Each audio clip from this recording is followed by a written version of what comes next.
one thing that I was looking for in particular, did the Prophet ﷺ go beyond the Sidratul Muntaha alone, or was he accompanied by Jibreel? And I've looked in as many sources as I could, and I have access to, I could not find anything except for an indirect reference, and that is in Sahih Bukhari. The Prophet ﷺ says, ثُمَّ عُرِجَ بِي حَتَّى ظَهَرْتُ لِمُسْتَوًى أَسْمَعُ فِيهِ صَرِيفَ الْأَقْلَامِ. Then I was caused to ascend forth in the singular.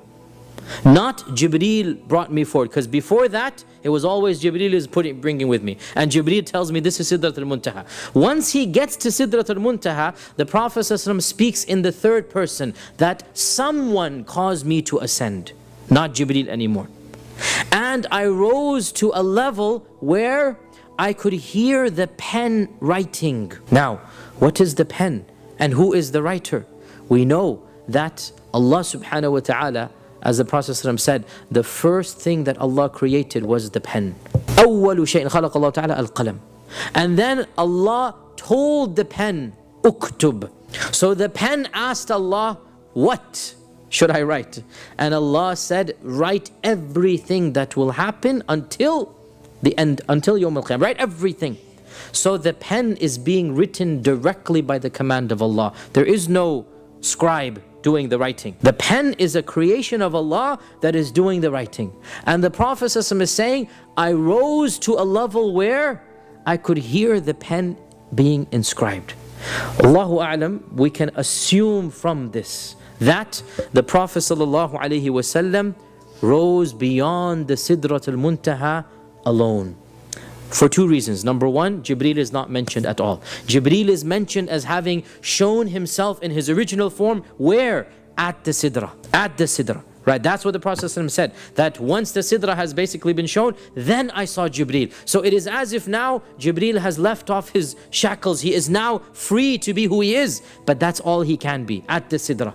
Then the Prophet ﷺ says in the singular, then I, biya, singular, I was caused to ascend up. There is no mention of Jibreel at all. Until I could hear the pen. Who is doing the writing? There is no angel above the Sidratul Muntaha. There is no living creature above the Sidratul Muntaha as far as we know. That's where everything stops. Now we hear that the Prophet ﷺ has gone beyond this. And therefore, it is inshallah legitimate to say that the Prophet ﷺ went to a level that no living creature has ever been to as far as we know. No living creature. He went beyond Jibreel, he went beyond even the Sidratul Muntaha, and he heard the divine pen as it was writing in the book that Allah Azza wa Jalla has with him. Because the Prophet ﷺ says that Allah wrote in a book that he has with him. كِتَابٌ عِنْدَهُ فَوْقَ عَرْشِهِ. There is a book that Allah has above the throne. And the Prophet ﷺ is saying, I rose to a level I could hear the pen inscribing in the book. Who else is there in this audience other than the owner of the throne and the one who tells the pen to write? So this was an elite audience, the likes of which we don't know ever occurred with any other being, any other creature. But we don't have any details about what was said except for the 50 salawat. Even though we can assume that other things were also said, but the only thing that has been reported to us is that the Prophet ﷺ said that 50 salawat were prescribed for me. And then from there we go on to what everybody knows, right? So this particular, and this is the pinnacle, and perhaps there is a wisdom that what happened is something that is private. What happened is something that is so precious, that is so noble, that is such a blessed gift that the Prophet ﷺ doesn't need or want to tell us. And that is something that only Allah and the Prophet ﷺ know the full conversation, what took place. And that is perhaps a wisdom as well. What do we know of this conversation? Just one thing. And that is Allah told him to pray 50 times. That Allah Azza wa Jal furidat alayya, the Prophet said, furidat alayya as-salawatu 50 salatan kulla yawm. 50 salawat every single day. Now you know the story from here. And he goes back down and he meets Musa. Now he must have passed by Ibrahim, because Ibrahim's in the 7th, right? Musa's in the 6th. He must have passed by. Ibrahim says nothing. Why not?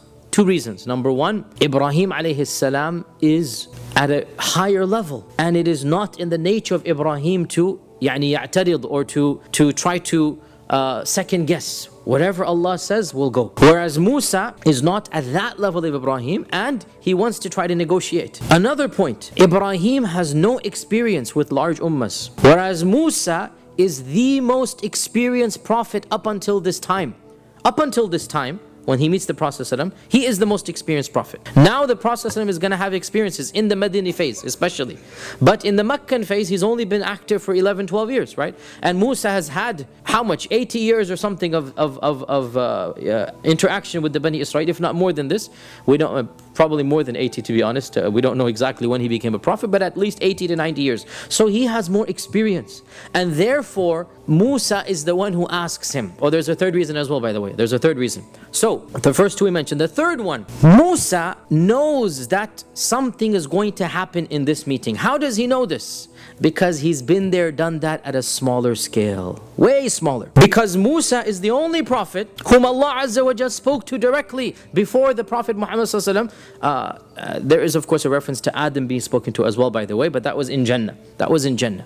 But Musa only went up to a mountain, and Allah spoke to him on this earth. Our Prophet Muhammad Sallallahu Alaihi Wasallam, he was granted a divine audience in the presence of the King of Kings.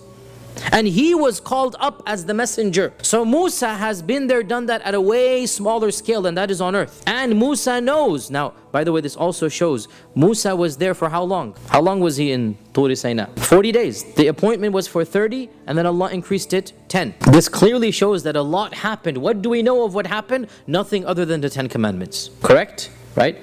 Nothing other than the 10 commandments. That's what Musa tells his people and what we know. Similarly, the Prophet ﷺ must have been there for a time frame. Time doesn't have meaning up there, right? There's no watch over there. This is in the world of Allah Azza wa Jal. When he comes back to this earth, only a few minutes have gone by. But what happened and how long, this is another dimension for us, if you like, right? So how long was he in the presence of Allah? What happened? Zero details. So Musa has been there, done that. He knows there's going to be a message, a commandment. Like he was given the 10 commandments, the Prophet was going to be given something. So he asked the Prophet, what did your Lord tell you for your ummah? Because he knows. He knows that such a meeting would not be except for multiple purposes. One of them being, what did your Lord tell you for your ummah? So here the Prophet says that my Lord told me that I should tell my ummah to pray 50 times a day. To pray 50 times a day. Here Musa says, irji' ila rabbik.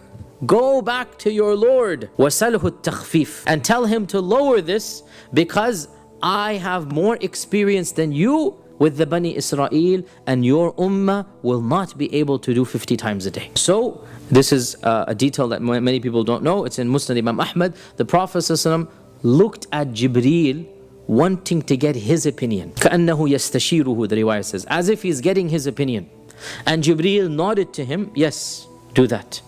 And this shows us that despite Musa being who he is, the Prophet ﷺ did not feel content until he got a second opinion. A second opinion. And you know, in the world that we live in, anything that's major, we should always get a second opinion. Here, even in the next world, the Prophet ﷺ is getting a second opinion. Right? Musa's opinion is good, but it's not good enough. So he looks to Jibreel, كَأَنَّهُ يَسْتَشِيرُهُ, getting his istishara. What do you think? And so Jibreel nods to him, أي نعم, yes, you should do it. So basically backed with the second best prophet and the first best angel, right? The Prophet feels empowered. So, and this is, by the way, another evidence that Jibreel did not go up with him. That Jibreel is still down. That he's going up by himself. Right? So he goes back up, because if Jibreel had gone up, then he wouldn't have needed to do the asking there. Jibreel is in the 7th heaven, in the 6th heaven. So the Prophet went back up. Now here is where the riwayat differ. Some of them say it went down 5, 5, 5. Others say it went down 10, 10, 10. There is no way to resolve this. They're all authentic. But really the point is the same. And that is multiple times back and forth, back and forth. If 5 times, or was it 9 times, but it went back and forth. We don't know exactly how many, because the riwayah differ, but it was clearly at least 5 times. At least 5 times he's going back and forth, and every time Musa is telling him the same thing, that go back to your Lord and ask him to lower it, because I have tested the children of Israel and they will not be able to do this. Your ummah will not be able to do this. Until finally when he came back down with 5, this was when Musa said it one more time, and the Prophet ﷺ said, I have gone back and forth hatta istahyaytu, until I am embarrassed now. How much am I going to do? How much am I going to go back? وَلَكِنْ أَرْضَى وَأُسَلِّمْ, but I am content and happy. So when he said this, نَادَى مُنَادٍ, a voice called out, and this is the voice of Allah subhanahu wa ta'ala, أَمْضَيْتُ فَرِيضَتِي وَخَفَّفْتُ عَنْ عِبَادِي, my fariḍah has been established and I have made things easier for my servants.